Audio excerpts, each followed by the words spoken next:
prestar sua aplicação. Pode ficar todo mundo tranquilo, depois eu tenho um coquetel. Estou preparando para vocês, não fiquem muito estressados, não vai ser rápido que eu vou falar. Vai ser tão rápido que vocês vão. É um assunto tão importante, né? Vocês vão ver que eu falo tão rápido. Só queria falar para vocês que algumas coisas, vocês viram nessa fonte aqui, algumas coisas de hoje. Um exemplo, plano real. Esse famigerado plano real aí. O plano real saiu dessa época. Saiu dentro da universidade, pelas cartas eram Fernando Henrique Cardoso, Florestan Fernandes e outros mais lá que desenvolveram.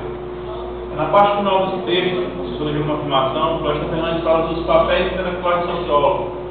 Esses papéis, na verdade, tem que dizer, não são tão intelectuais. Dizer que o sociólogo em si não deve ficar apenas à margem do intelectualismo. Deve transpassar e passar para a parte social, ou seja, de forma a trabalhar juntamente com a sociedade, produzindo e transformando a sociedade, não se omitindo diante dos fatos sociais. Ele começa o texto falando que se eu fosse contar para vocês a visão prática do liberalismo, não precisaria falar da questão científica, só que porque dentro do liberalismo a ciência deveria ter uma responsabilidade maior. Ela necessariamente tem que ter uma responsabilidade maior dentro do liberalismo, porque para ele não é dessa forma que está acontecendo. Para ele, essa visão da ciência ainda é anacrônica e muito teórica. Agora por quê, né? Por quê? Por que essa visão é anacrônica e teórica? Porque existem barreiras sociais, tanto na parte teórica quanto na parte prática. O texto é bem amarrado, mas na frente ele vai citar dois exemplos, que é os próximos tópicos, são exemplos dos intelectuais norte-americanos, das teorias norte-americanas e europeias. Só que a barreira social é teórica. Barreira social teórica. A primeira barreira social teórica seria a comunicação entre o produzido dentro da universidade e o que as pessoas entendem fora. Ou seja, a comunicação entre o cientista e o leigo. E a barreira prática, a aplicação do cientista, a barreira criada pelo próprio cientista na questão prática. A gente vai entender isso mais hoje. A independência do sociólogo versus a visão americana e europeia e norte-americana. Florestan Fernandes viveu a ditadura militar. Florestan Fernandes foi acadêmico desde os anos 40, desde os anos 40, e ele só foi entrar na política na década de 80, provavelmente sim.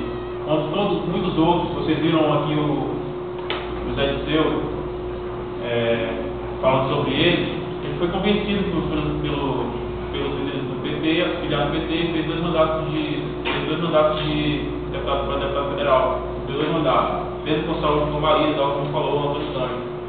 Porque, creio eu, coloquei essa asterisco para frisar, que isso é uma ideia minha, creio eu que essa independência sociológica fez com que ele se atrelasse à política muito tardiamente, porque ele não queria se amarrar a nenhuma concepção, a nenhuma ideologia.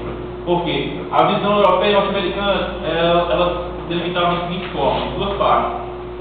Os sociólogos que se dedicavam apenas à parte teórica da sociologia, fazendo com que essa parte teórica, acreditando um dia que essa parte teórica de tanto trabalhar surtisse algum efeito prático, e outra que se agarravam a alguma parte ideológica em si. E para Florestan Fernandes, as duas visões eram totalmente limitadas.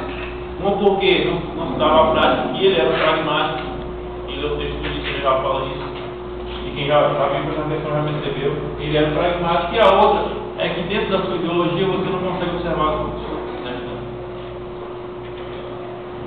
E dessa parte surgem três desafios que o sociólogo deve fazer. O que fazer o sociólogo, o que produzir, o que ele deve fazer, como atrair a atenção para o que ele produziu e como ele divulgar. Bem, a parte mais interessante de todas as três é a última.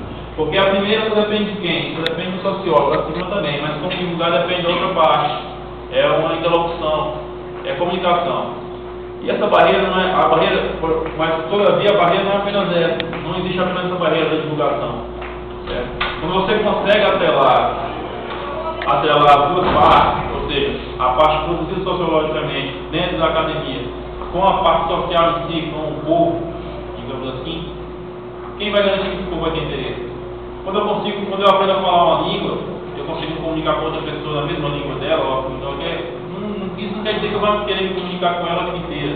Isso não quer dizer que eu vá, digamos assim, querer ter alguma relação com aquela pessoa. É mais ou menos isso, a parte do sociólogo, o trabalho científico dentro da academia para o trabalho fora, para o trabalho aplicado para a sociedade. E a situação brasileira? Bem, o professor Fernandes fala da situação brasileira, que ele fala 3 pontos fundamentais que ele acha para a transformação sociológica brasileira. É a manutenção da ordem democrática. Pouco tempo depois de escrever pouco tempo não, 20 anos depois desse texto ser produzido, foi dado um golpe militar. Então ele já previa essa questão da ordem democrática. Por quê? Porque só dentro da democracia pode-se ter algum desenvolvimento. E essa questão é a seguinte: democracia para ele são todos os grupos decidindo os da sociedade. Só que aí dentro dessa ordem democrática tem 2 entradas. Um antigo regime, que eles chamam de antigo regime do texto, que seriam os cabides dentro do Estado, enfim. E outro era a própria ordem cultural brasileira que não estava pronta. A base cultural, como eles chamam, o termo que ele usa é movediço. Então, o povo brasileiro em si não estava pronto para mudança significativa. Então, dentro dessa ordem democrática, incide essa parte da ordem democrática, incide diretamente no outro desafio da situação brasileira, que é a construção do Estado. O Estado teria que se desvencilhar totalmente dessa parte carregada da máquina pública, digamos assim. Quem é que sabe ainda hoje, né? Ainda hoje esse problema reverbera aí e ninguém sabe quando é que isso vai acabar. A máquina pesada. E o Estado também teria que garantir a participação de todos nas decisões sociais. Por quê? Porque as opções sociais dependem disso, que é o último tópico. Para que todas as pessoas possam optar para que o trabalho produzido ali em cima possa ter alguma validade, as pessoas têm que saber avaliar.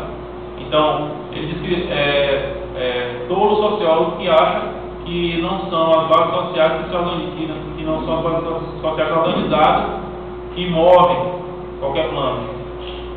Enfim, para ele, no final de tudo, quem ia dizer sim ou não seriam as opções sociais, seriam o povo ou a população organizada.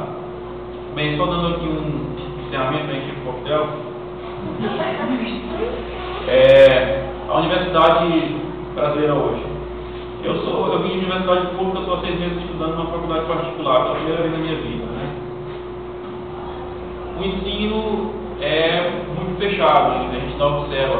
Na década de 40, as concepções eram totalmente diferentes, ainda são diferentes do que as que tem hoje. Então a pesquisa aqui hoje é muito limitada. Digamos a verdade, sejamos sinceros, deixamos hipocrisia. Agora, é pela instituição, a culpa é da instituição, a culpa é da própria sociedade, a culpa é dos alunos. Você quer pesquisar, você está aqui para isso, você quer desenvolver, você quer ajudar a sociedade. Então essas perguntas o professor fazia, o professor Floresta Fernandes fazia. Então a sociedade tem que assumir a sua responsabilidade, a parte pública tem que assumir a responsabilidade, e o individual também tem que assumir a sua responsabilidade frente aos meios de pesquisa. Então, frente aos meios de constituição de pesquisa e de desenvolvimento. Então, a Ione agora vai falar sobre uma proposta que a gente tem. Esse material que a gente entregou para vocês, a apresentação encerrou, né? Esse material que a gente entregou para vocês, ele não foi à toa, né? Quem recebeu isso aí agora vai ter uma tarefa para fazer. Bom, na verdade, depois da turma ter lido o texto, relido, marcado, preparado no final,